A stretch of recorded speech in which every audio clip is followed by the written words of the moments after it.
अस्सलाम वालेकुम everyone, my name is Aamir Hussain और आप देख रहे हैं कॉमर्स ऑनलाइन। अकाउंटिंग का प्रैक्टिस पेपर, अकाउंटिंग के एमसीक्यूज, मॉडल पेपर सॉल्व, ये तमाम चीज़ें चैनल पर मौजूद हैं, तो आप लाजमी इन तमाम वीडियोस को देखिएगा। इसके अलावा अकाउंटिंग इक्वेशन, बैंक रिकन्सिलेशन का डिटेल क्वेश्चन पेपर भी, डिटेल वीडियो भी चैनल पर मौजूद है और साथ साथ प्रैक्टिस पेपर भी चैनल पर मौजूद है और पीडीएफ फॉर्म में उसका लिंक भी दिया हुआ है, तो आप डेफिनेटली उस वीडियो को भी देखिएगा और प्रैक्टिस पेपर को डाउनलोड कीजिएगा। आज 50 multiple choice question first year accounting के सॉल्व करेंगे इंशाल्लाह, और उम्मीद है कि इनमें से बहुत से एमसीक्यूज पेपर में आएंगे, जैसे कि इकोनॉमिक्स के पेपर के एमसीक्यूज आए हुए हैं पेपर में और गेस्ट पेपर लगा है। तो स्टार्ट करते हैं। सबसे पहले हम देखते हैं कि पहला जो हमारे पास मल्टीपल चॉइस क्वेश्चन है कि assets are 10,000 and owner equity is 2,500। तो लायबिलिटीज आपने सिंपल करना ये है कि आपने सबसे पहले घबराना नहीं है। आपने करना क्या है कि एसेट्स 10,000 है, ऑनर इक्विटी 2,500 है, लायबिलिटी मालूम करनी है, तो आपने माइनस कर देना है एसेट्स को ऑनर इक्विटी में से, तो आपके पास लायबिलिटीज आ जाएंगी। फिर नेक्स्ट है this statement shows the financial position of a business. तो याद रखिएगा बैलेंस शीट जो है वो फाइनेंशियल पोजीशन बताती है, फाइनेंशियल परफॉर्मेंस इनकम स्टेटमेंट बताता है। बैलेंस शीट क्या बताती है? Financial position. इनकम स्टेटमेंट बताता है फाइनेंशियल परफॉर्मेंस। अच्छा, ट्रायल बैलेंस बताता है अर्थमेटिकल एक्यूरेसी। याद रखना, ट्रायल बैलेंस क्या बताता है? Arithmetical accuracy. The next drawing is shown in the balance sheet under the head of owner's equity. The nature of sale discount is, sales हमारी revenue है और सेल्स डिस्काउंट हमारी revenue को कम करता है, तो कॉन्ट्रा रेवेन्यू हमारा आंसर होगा। नेक्स्ट है this one of the following is not the merchandising of a stationery shop. अब स्टेशनरी शॉप में पेन होंगे, स्टेपलर होगा, नोटबुक होगी। Bicycle is not the merchandise of stationery shop. The capital account will not be affected by, capital account affect उस वक्त नहीं होगा जब आप परचेज करेंगे फर्नीचर को। देखिए नेट लॉस माइनस होता है कैपिटल में से, ड्राइंग माइनस होती है, एडिशनल इन्वेस्टमेंट कैपिटल में ऐड हो जाता है, जबकि परचेज ऑफ फर्नीचर का कोई ताल्लुक नहीं है कैपिटल से। This do not appear on the bank statement, ये बैंक स्टेटमेंट में नहीं आता। देखिए डिपॉजिट इन ट्रांजिट है ना, यानी जो डिपॉजिट है वो भी रास्ते में आपने करना है, ये डिपॉजिट इन ट्रांजिट कहलाता है। अभी डिपॉजिट बैंक पहुंचा ही नहीं है तो बैंक स्टेटमेंट में ये आएगा नहीं। A sequence of accounting procedure, ये हमारे पास कहलाता है अकाउंटिंग साइकिल। और अकाउंटिंग साइकिल क्या होता है, इसके स्टेप्स क्या है, वेरी इंपॉर्टेंट क्वेश्चन, आप उसकी वीडियो मौजूद है उसको देखिएगा। बहुत से स्टूडेंट्स गलती करते हैं कि अकाउंटिंग साइकिल के जो स्टेप्स हैं उनका सीक्वेंस सही नहीं लिखते, तो चैनल पर अकाउंटिंग साइकिल की वीडियो मौजूद है, आप लाजमी उस वीडियो को देखिएगा। The process of recording transaction in chronological order, ये एमसीक्यूज तो भाई पेपर में आएगा, इसको जनरलाइजिंग बोलते हैं। अच्छा, टोटल जो हम लोग करते हैं, टोटल को हम लोग बोलते हैं फुटिंग, और फिर जो बैलेंस कर रहे होते हैं यानी बैलेंस ए बैलेंस बी, अब उसको बैलेंसिंग कहते हैं। A cheque issued by the company but not yet paid by the bank, इसको बोलते हैं आउटस्टैंडिंग चेक या अनप्रेजेंट चेक, याद रखना, ठीक है। नेक्स्ट है this is a merchandising business. Merchandising business एक ऐसा बिजनेस होता है जो कि चीजें बेचता है, ठीक है। तो ब्यूटी पार्लर में सर्विस होती है, मोटर वर्कशॉप में सर्विसेज दी जाती हैं, और स्टेट एजेंसी भी अपनी सर्विसेज देता है, जबकि मेडिकल स्टोर गुड्स दे रहे होते हैं। This one of the following is an income, अभी इनमें से एक ना आपकी इनकम है। अर्नड कमीशन लायबिलिटी है, कमीशन रिसीवेबल एसेट है, कमीशन पेएबल लायबिलिटी है, कमीशन अर्न आपकी इनकम है। All the accounts have debit balance except, सबका डेबिट बैलेंस है सिवाय एक के। तो देखो सेल रिटर्न अलाउंस, क्योंकि कॉन्ट्रा रेवेन्यू है, डेबिट बैलेंस। परचेज हमारा एक्सपेंस है, डेबिट बैलेंस। ड्राइंग हमारा कैपिटल का अकाउंट है, लेकिन ड्राइंग बढ़ती है तो वो डेबिट करते हैं, लेकिन जो परचेज रिटर्न अलाउंस है इसका बैलेंस क्रेडिट होता है, क्योंकि ये हमारा कॉन्ट्रा परचेज का अकाउंट है। The purchase journal is use to record, purchase journal use किया जाता है रिकॉर्ड करने के लिए क्रेडिट परचेज ओनली, ये याद रखना। Cash supplies and prepaid rent are example of current assets. This statement show the company's revenue expense during a particular period. तो इनकम स्टेटमेंट में रेवेन्यू और एक्सपेंस लिखी जाती हैं, जबकि बैलेंस शीट में एसेट्स, लायबिलिटी और कैपिटल लिखा जाता है। Allowance for bad debt is an example of contra asset, क्योंकि ये हमारे एसेट्स को कम करता है। अलाउंस फॉर बैड डेट्स बढ़ता है तो क्रेडिट करते हैं।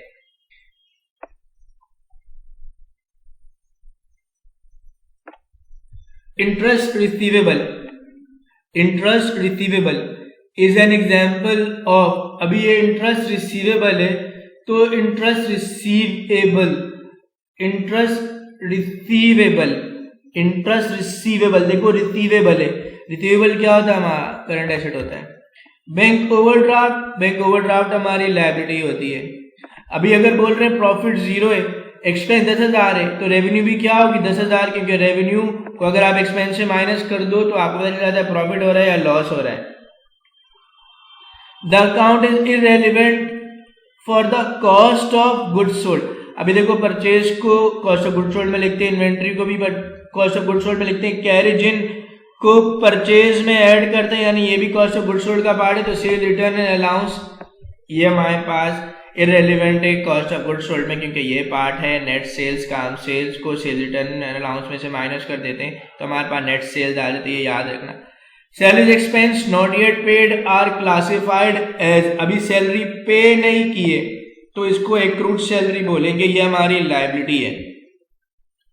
अगर proprietorship is 3/5 of total asset ₹3 lakh, then the amount of liability. अब देखो टोटल एसेट्स कितने, टोटल एसेट्स हैं 3 लाख। अभी टोटल एसेट आपके 3 लाख हैं और आपने इसको मल्टीप्लाई करना है 3 से और डिवाइड करना है 5 से, तो आपके पास 1,80,000 रुपए आ जाएंगे और ये 1,80,000 रुपए आपकी प्रोप्राइटरशिप है, यानी कैपिटल है, ऑनर इक्विटी है। अब एसेट्स में से ऑनर इक्विटी को माइनस कर दो, यानी 3 लाख माइनस 1,80,000, तो आपके पास 1,20,000 लायबिलिटी आ जाएगा। हमारे पास बेसिक अकाउंटिंग इक्वेशन है assets minus liability equals to capital, उसी को हम फॉलो कर रहे हैं। आपको अगर अकाउंटिंग इक्वेशन के किसी क्वेश्चन में प्रॉब्लम है तो डेफिनेटली मेरे चैनल पर अकाउंटिंग इक्वेशन की बहुत सी डिटेल वीडियो मौजूद है, ग्रॉस प्रॉफिट के हवाले से, ग्रॉस लॉस के हवाले से, आप लाजमी देखिएगा, इससे आपके कॉन्सेप्ट क्लियर होंगे। और सबसे इंपॉर्टेंट बात ये मेरा ख्याल है कि शॉर्ट क्वेश्चन आने वाला है इसमें पेपर में इसका। Creditors are also termed as, अभी देखो account receivable, bill receivable, receiver, account payable, ठीक है। तो क्रेडिटर को हम बोलते हैं account payable. Then sales is best describe by, sales को अगर मैं बेस्ट डिस्क्राइब करूं ना तो बोलूंगा सेल्स ऑफ मर्चेंडाइज, ये सेल्स आती है। सेल्स ऑफ एसेट, जब भी हम कोई एसेट सेल करते हैं तो हम उस एसेट को क्रेडिट करेंगे। जैसे अगर मैं फर्नीचर सेल कर रहा हूं तो मैं एंट्री बनाऊंगा कैश डेबिट फर्नीचर क्रेडिट, लेकिन अगर मैं मर्चेंडाइज सेल कर रहा हूं तो मैं बोलूंगा कैश डेबिट सेल्स क्रेडिट। तो यहां पर जो सेल्स है वो बेस्ट डिस्क्राइब बाय मर्चेंडाइज। आप कैश सेल्स करें या क्रेडिट सेल्स करें, होती सेल्स ही है। तो सेल तो merchandise best describe by sale. This is not a contra account, contra account वो अकाउंट होता है जो कैसल अकाउंट को कम करता है। परचेज रिटर्न हमारा कॉन्ट्रा एक्सपेंस का अकाउंट है, ड्राइंग हमारा कैपिटल का अकाउंट है, सेल्स रिटर्न हमारी कॉन्ट्रा रेवेन्यू का अकाउंट है। फर्नीचर जो है ये हमारा एसेट है। नेक्स्ट आपके पास है the nature of allowance for depreciation.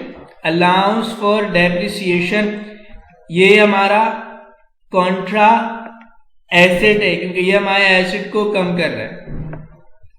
Advance received from customer is classified as, आपने कस्टमर से एडवांस रिसीव किया है, ये लायबिलिटी है। हाँ, अगर आप एडवांस में किसी को कोई चीज दे दें तो ये आपका एसेट कहलाता है। A sequence from accounting procedure, ये आपका अकाउंटिंग साइकिल है। If gross profit 80,000 which is 20% of sale, then the amount of sale is, बहुत ही सिंपल है, आप 80,000 को 100 से मल्टीप्लाई करें और 20 से डिवाइड करें, आपके पास आंसर आ जाएगा 4 लाख रुपीज। दोबारा बता रहा हूं, 80,000 को 100 से मल्टीप्लाई करें और 20 से डिवाइड करें, आपके पास आंसर आ जाएगा 4 लाख रुपीज।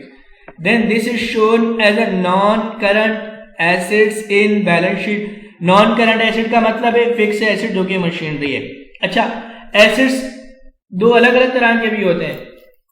कैसे? एक हमारे पास होता है टेंजेबल जो कि नजर आता है, एक इनटेंजेबल जो कि नजर नहीं आता है, जैसे गुडविल, पेटेंट, ट्रेडमार्क, ये नजर नहीं आते, इसको फिक्स एसेट में लिखते हैं। ये इनटेंजेबल एसेट्स हैं जो कि दिखाई नहीं देते।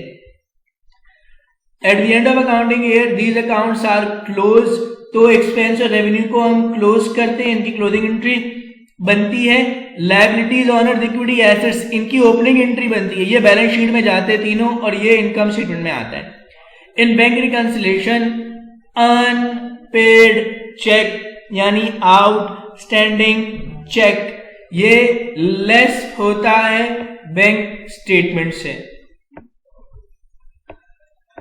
नेक्स्ट आपके पास है merchandise sold on credit is recorded and sales journal.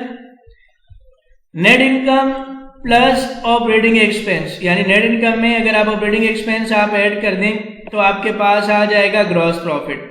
फिर बोल रहा है bank statement does not show, bank statement में ये चीज नहीं दिखाई जाती, तो डिपॉजिट इन ट्रांजिट है, ये बैंक स्टेटमेंट में नहीं आता। Owner's personal expense withdraw from business are recorded by owner's equity में लिखा जाता है, इसको ड्राइंग बोलते हैं। ड्राइंग हमारा पर्सनल एक्सपेंस है, कॉन्ट्रा ऑनर इक्विटी का अकाउंट है जो कि बढ़ता है तो डेबिट करते हैं, लिहाजा ऑनर्स पर्सनल एक्सपेंस इसको ऑनर इक्विटी में लिखेंगे। अर्थमेटिक एक्यूरेसी मैंने पहले बताया, ये ट्रायल बैलेंस बताता है। An entry which has more than one debit और क्रेडिट, एक ऐसी एंट्री जिसके एक से ज्यादा डेबिट हो या क्रेडिट हो, इसको कंपाउंड एंट्री बोलते हैं। अ लेजर वी यूज पेंसिल, अभी लेजर में हम पेंसिल यूज करते हैं किसके लिए? फुटिंग के लिए, और इसका ना दोनों तरफ का बैलेंस पेंसिल से लिखते हैं, तो टोटलिंग ऑफ द लेजर इसको फुटिंग बोलते हैं। Are example of fix asset except, सारे फिक्स एसेट, देखो building, vehicle, equipment, fix asset वो एसेट होते हैं जो कि एक साल से ज्यादा के अरसे के लिए चलते हैं। जबकि supplies, pen, pencil, rubber cutter, sharpener, इसको देख लो सप्लाईज, ये आपके करंट एसेट होता है। ग्रॉस प्रॉफिट बराबर होता है sales minus cost of goods sold के। Allowance for bad debts, allowance for bad debts account is, ये हमारा कॉन्ट्रा एसेट्स का अकाउंट है। This one of the following balance sheet equation is correct. तो देखो भाई, असल में बैलेंस शीट इक्वेशन एसेट्स बराबर है लायबिलिटीज प्लस कैपिटल। तो अगर आप यहां देखो तो एसेट्स बराबर है लायबिलिटीज प्लस कैपिटल, ये आया हुआ है। बैंक ओवरड्राफ्ट ये हमारी करंट लायबिलिटी है। अभी बोल रहे टोटल एसेट 1.5 लाख रुपए, इन विच 1/3 आर लायबिलिटी, तो कैपिटल कितना होगा? देखो अभी एसेट्स आपके पास कितने? 1.5 लाख रुपए। आप कैलकुलेटर उठाएं, वहां लिखें 1.5 लाख, मल्टीप्लाई करते हैं 1 से और डिवाइड करते हैं 3 से, तो 50,000 आपके पास लायबिलिटी आ जाएगी। हमारे पास अकाउंटिंग क्वेश्चन क्या है? एसेट्स बराबर लायबिलिटीज प्लस कैपिटल, यहाँ पर कैपिटल बोल रहे हैं, तो अगर आप एसेट्स में से लायबिलिटी को माइनस कर दो, लायबिलिटी कितनी है? 50,000, वो कैसे आएगी? 1.5 लाख को मल्टीप्लाई कर दो 1/3 से, आपके पास लायबिलिटी आ जाएगी। तो अभी एसेट से लायबिलिटी माइनस कर दो, आपके पास कैपिटल आ जाएगा जो कि आएगा आपके पास 1 लाख रुपए। दोबारा बता रहा हूं, 1.5 लाख को मल्टीप्लाई कर दो 1 से, डिवाइड कर दो 3 से, तो आपके पास 50,000 लायबिलिटी आ जाएगी। अब एसेट्स 1.5 लाख है, उनमें से आप लायबिलिटीज को माइनस कर दो जो कि 50,000 है, तो आपके पास कैपिटल आ जाएगा। नेक्स्ट है merchandising withdraw, merchandise withdrawn by owner for personal use, इसको हम बोलते हैं drawing. In sole proprietorship business net profit is transferred to, अभी सोल प्रोप्राइटरशिप बिजनेस है, नेट प्रॉफिट कहां ट्रांसफर होगा? कैपिटल अकाउंट में। This account will be credited for recording advance collection for rent, आपने एडवांस में कलेक्शन कर ली, rent आपकी इनकम है, आपने एडवांस में ले लिया तो ये अर्न रेंट कहलाएगा और ये आपकी लायबिलिटी है, याद रखना। प्रीपेड रेंट कब होगा? जब आप किसी को एडवांस में रेंट दे दें, यानी आप किसी दुकान में रहते हैं, आपने दुकान का किराया एडवांस में दे दिया, ये प्रीपेड रेंट है।